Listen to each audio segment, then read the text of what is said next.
மூன்றாவது உலக செய்திகள் பார்ப்போம். அமெரிக்காவில் வரலாறு காணாத பனிப்புயல், வீடுகளில் முடங்கிய மக்கள், விமானம் சேவை பாதிப்பு. அமெரிக்காவின் வடகிழக்கு மாகாணங்களில் கடும் பனிப்புயல் வீசி வருகிறது. New York, New Jersey, Delaware, Massachusetts, Maryland, Virginia மற்றும் பென்சில்வேனியா உள்ளிட்ட மாகாணங்கள் பனிப்புயலால் கடுமையான பாதிப்பை சந்தித்துள்ளன.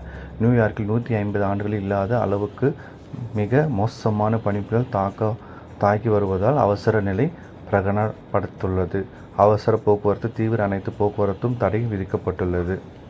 கடும் பனிப்பொழிவுடன் தீவிர புயல் வீசுவதால் வீட்டை விட்டு யாரும் வெளியே வர வேண்டாம் எனவும் அறிவுறுத்தப்பட்டுள்ளது.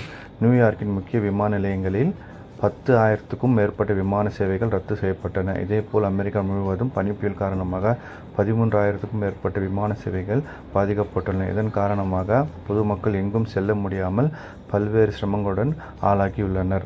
பல மாகாணங்களில் கல்வி நிறுவனங்கள் மூடப்பட்டுள்ளன. வடகிழக்கு அமெரிக்காவில் 3 லட்சத்துக்கும் மேற்பட்ட வீடுகளில் மின்சாரம் துண்டிக்கப்பட்டுள்ளது. இந்த நிலையில் கடுமையான பனிப்பொழிவையும் தீவிரமான தாக்கங்களையும் ஏற்படுத்தும் இவ்வகை புயல்கள் தற்போது அடிக்கடி ஏற்படுகின்றன. ஆனால் நாட்டில் மக்கள் அடர்த்தியாக வாழும் ஒரு பகுதியை முழுவதுமாக இந்த அளவிலான தீவிரத்துடன் தாக்கிய பனிப்புயல் கடந்த சில ஆண்டுகளாக ஏற்படவில்லை என்று வானிலை ஆய்வு மையம் தெரிவித்துள்ளது. மேலும் கடுமையான காற்றுடன் அதிக பனியை கொட்டும் புயலுக்கான பிளிஸார்ட் எச்சரிக்கையை 9 ஆண்டுகளுக்கு பிறகு அமெரிக்க வானிலை மையம் விடுத்துள்ளது. பல பகுதிகளில் சாலைகள் தெரியாத அளவுக்கு 3 அடிக்கும் மேல் பனி குவிந்துள்ளது. இதனால் லட்சக்கணக்கான மக்கள் கடுமையாக பாதிக்கப்பட்டுள்ளனர். உணவுக்காக அத்தியாவசிய பொருட்களை வாங்கக்கூட முடியாமல் அவர்கள் வீடுகளிலேயே முடங்கி கிடக்கும் சூழ்நிலை ஏற்பட்டுள்ளது. தேங்க்ஸ் ஃப்ரெண்ட்ஸ் ஃபார் வாட்சிங். Please like, share and subscribe.